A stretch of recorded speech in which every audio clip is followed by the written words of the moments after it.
बात कि भारत की न्याय पद्धति का नाश हो जाएगा, भारतीय समाज टूट जाएगा, ऐसे ही मैकॉले एक बात और कहता था। मैकॉले की लिखी हुई एक चिट्ठी है मेरे पास, उसकी फोटोकॉपी। लंदन में एक लाइब्रेरी है, उसका नाम है इंडिया ऑफिस लाइब्रेरी, वहां से मैंने निकलवाई है। इंडिया ऑफिस लाइब्रेरी में से ऐसे कुछ 50,000 से ज्यादा डॉक्यूमेंट्स मैं निकाल के लाया और वहां के कई लोगों की मदद से हमने वो निकलवाए हैं। तो उनमें एक चिट्ठी है मैकॉले की, वो उसके अपने पिताजी को उसने लिखी है।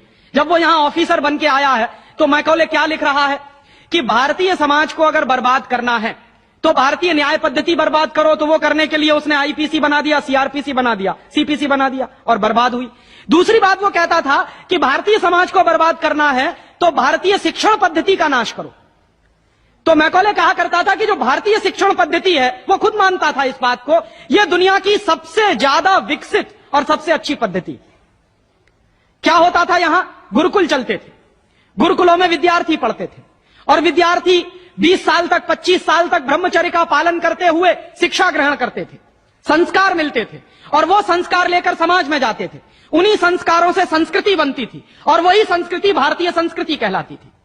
ऋषि थे, मुनि थे, बड़े बड़े ज्ञानी थे, महात्मा थे, वो गुरुकुलों को चलाया करते थे और सारे के सारे गुरुकुल जो चला करते थे उनमें वेदों का अध्ययन, पुराणों का अध्ययन, उपनिषदों का अध्ययन, जो भारतीय ज्ञान है, जो भारतीय मनीषा है, उन्हीं सबका अध्ययन संस्कृत के माध्यम से कराया जाता था।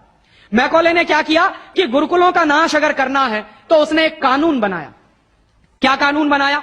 संस्कृत में जितने विद्यालय इस देश में चलते थे, हिंदुस्तान में अंग्रेजों के जमाने में, उन सबको उसने इल्लीगल घोषित किया, गैर कानूनी। और उसने प्रतिबंध लगा दिया कि संस्कृत भाषा के माध्यम से कोई भी गुरुकुल चलेगा उसको अंग्रेजी सरकार मान्यता नहीं देगी। तो मान्यता किसको देगी?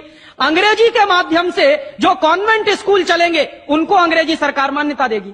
और उसके लिए बाकायदा उसने कानून बनाया। उस कानून का नाम है इंडियन एजुकेशन एक्ट। और यह इंडियन एजुकेशन एक्ट लागू हुआ 1858 में, आज से लगभग 140 साल पहले।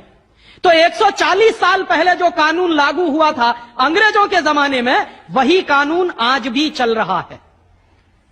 उस कानून के आधार पर मैकॉले ने क्या किया? संस्कृत के माध्यम से चलने वाले गुरुकुलों को बर्बाद कर दिया, कानून बना के उनको बंद करा दिया। जो उनमें अध्यापक होते थे, गुरु होते थे, उनको मार पीट कर अंग्रेजी सरकार जेल में बंद करती थी। जो विद्यार्थी अध्ययन के लिए जाते थे उनको रोक दिया जाता था, उनका अध्ययन ना होने पाए उसके लिए समस्याएं खड़ी की जाती थी। और दूसरी तरफ कॉन्वेंट स्कूल चालू कर दिए और उसमें अंग्रेजी के माध्यम से शिक्षण देना शुरू किया।